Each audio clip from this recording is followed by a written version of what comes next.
Hello students, welcome back to my channel, and today we are going to learn class 11's chapter sets, and this will be the session 3rd, and we will going to discuss today operations on sets. This is our topic today, operations on sets. Now, to understand this topic, operations on sets, we need Venn diagram. We need Venn diagrams. Okay. Now, what is Venn diagram? Actually, to tell about Venn diagrams, that is, most of the properties of sets can be verified with the help of the diagrams that is known as Venn diagrams. It is named after English logician John Venn. In a Venn diagram, universal set is always represented by a rectangle. This is universal set, and the sets, that means the subsets of universal sets, represented with circles in it. So suppose this is set A, this is set B. So the sets will be represented with circle, and this universal set will be represented with rectangle. Inside the circle, there will be some dots like this. These dots are representing the elements of the particular set. Now we will come to our topic, that is operations on sets. Now there are various operations on sets. So the first one is union of sets. Union of sets. Okay. Now what is union of sets? Union means clubbing up. Both we are taking together. So by Venn diagram, just want to say first, suppose this is again universal set U. You have got two sets like this. This portion is the common part. Suppose this is A, this is B. Union of set will be the shaded part that I am shading now. That means by this shading only you can understand that union of set means all the elements of A and B both. Okay. So A union B is the set of all those elements which either belong to A or belong to B, or both A and B. The common elements are to be taken once. These common elements, they are in A also, they are in B also, but you have to take it once. As in sets, the elements can't appear more than once. Okay. Symbolically, we write it as A union B is equals to X, such that X belongs to A or X belongs to B. Okay. So this is the set builder form, the way we write it. Okay. So this is the set A union B.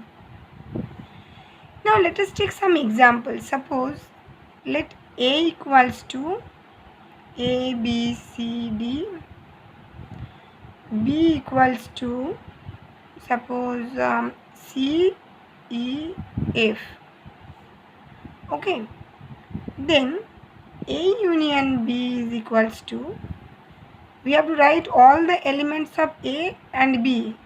So A, B, C, D, then C, E, F. But we can't repeat C, as C is already there. So this will not be there. That means final set of A union B is A, B, C, D, E, F. You can see now all the elements are appeared once. Okay, so this is A union B. Now there are some properties of operation of union. So the number one property, properties of union.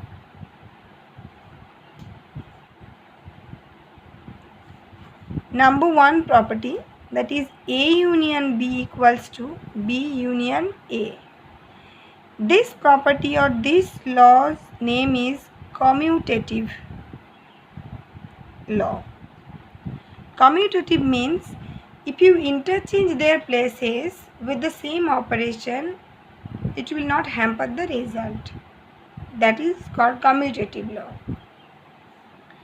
Number two, A union B, this is a unit. This is getting the operation union with another set C, that will be A union B union C. You have done this type of things while you have done rational numbers, especially addition of rational numbers.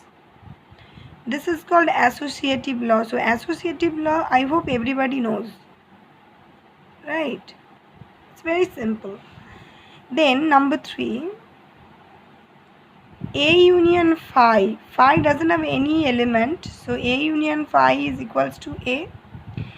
This is called law of identity element. Okay, this is called law of identity element, and phi is the identity of union. Phi is the identity of the operation union. Phi identity of union operation, union operation. Number four, A union A is equals to A. This is called idempotent law. The same set, so their union will be again that set itself. Number five, A union universal set will always be universal set, because this is the bigger set, so it will be universal set. This is called law of universal set.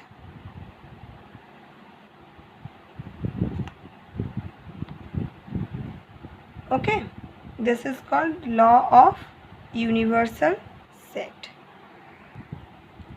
Now coming to the next point, that is intersection. Let me focus it properly. Yes, intersection of sets. Okay, this is the second topic for operations on sets. What is intersection of sets? Let A and B be two sets. This is universal set. A and B, these two are two sets. Then A intersection B will be the set of all those elements which belong to A and belong to B both.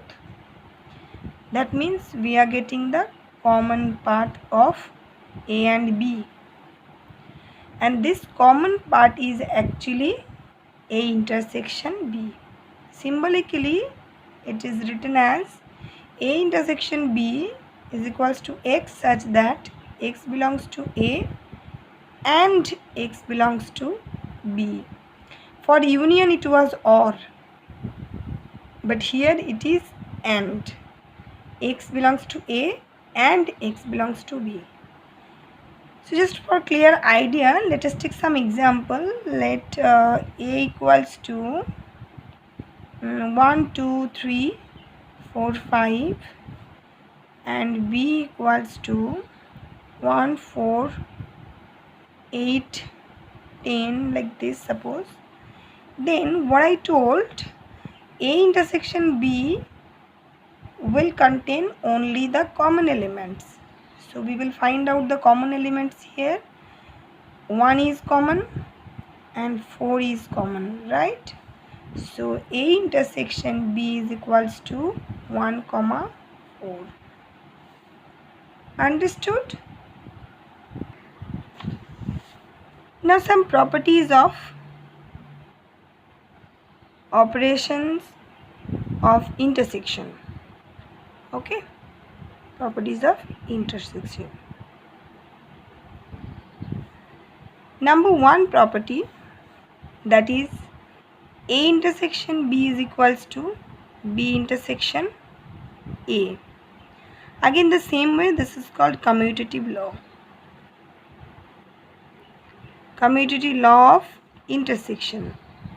Number 2, A intersection B intersection C equals to A intersection B intersection C. Again same associative law of intersection. Number 3, phi intersection A equals to phi. Phi intersection A equals to phi. And universal set intersection A equals to A. This is called law of phi and this is called law of universal set. Number 4, A intersection A equals to A. This is called idempotent law of intersection. And number 5, A intersection B union C. Check it minutely. A intersection B union C equals to A intersection B union A intersection C. This is called distributive law. Now the name is very much well known to you, right? Distributive law of intersection over union. Distributive law of intersection over union. Now you can relate to it very easily. Suppose, I think you all have done like this, right? When you did algebra or something in class 7, 8. A into B plus C is equals to A into B plus A into C. You just relate to it and you will find it out same. It was distributive law of multiplication over addition and this is distributive law of intersection over union. Nothing else. The same simple idea, just you have to recollect your memory. Okay. Our next topic is disjoint sets. Disjoint sets. That means opposite to the joint sets. Now, when I started, look here. I have taken two sets which are not joined to each other. But here I took two sets which are joined to each other. So quite obvious, from the figure we can say that these two are disjoint sets. Now, if we got the idea of Venn diagram of disjoint sets, that means like this. Suppose this is A, this is B. Then what's the definition of disjoint sets? It's very simple.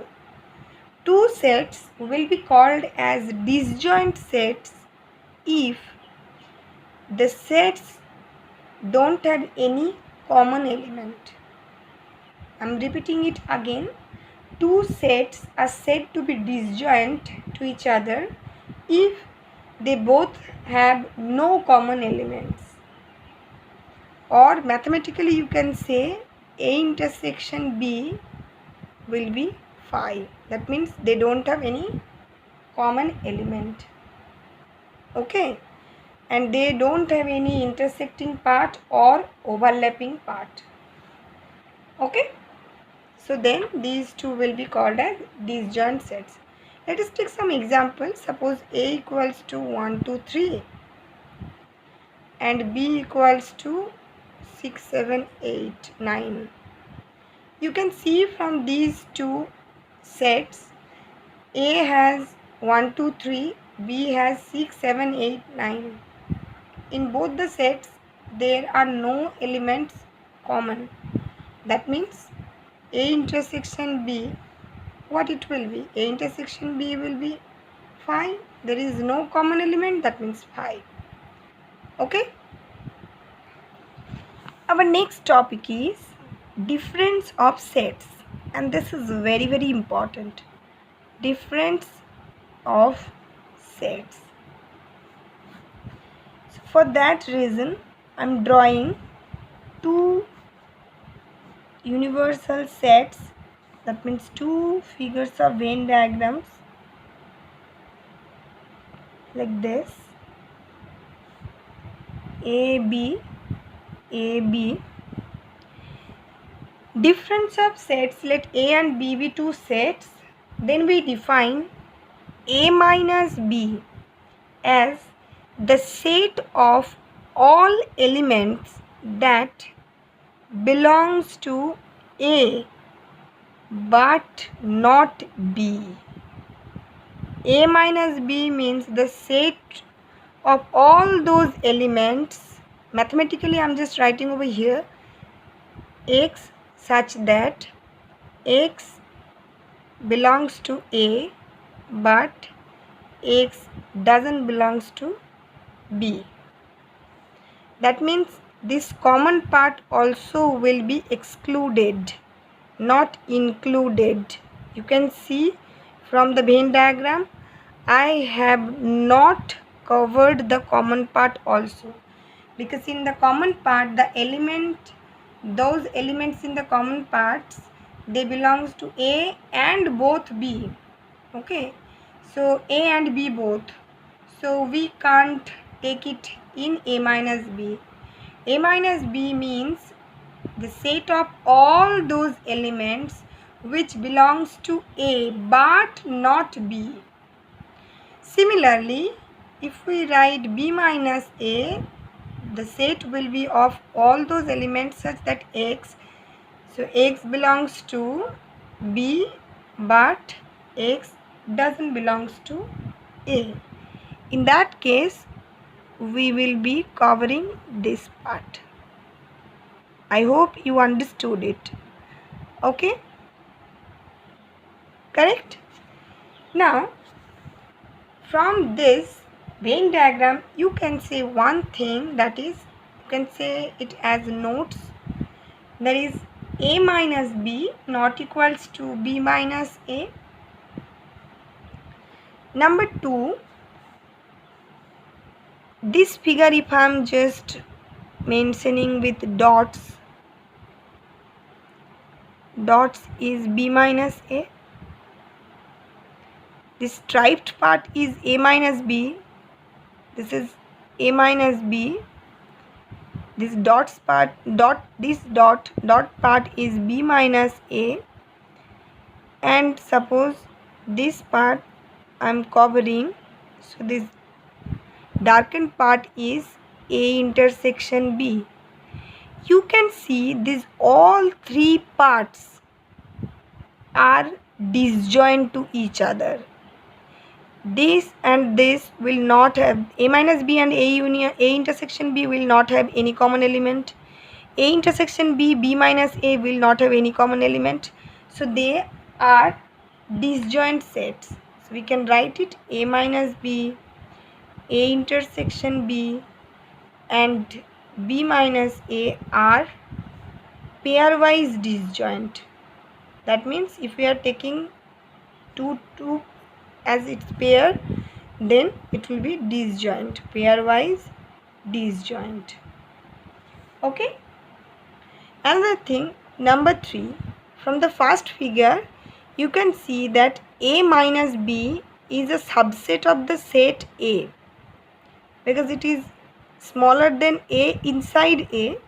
So A minus B will be subset of A. Similarly, B minus A is subset of B, right? B minus A is subset of B. Number 4, so we can imply one thing, that A minus phi will be equals to A and A minus A equals to phi.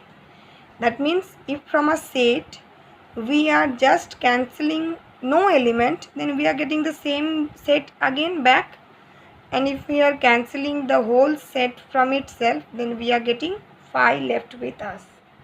Okay, it's very simple. So this is all about today's session. I hope you all have understood.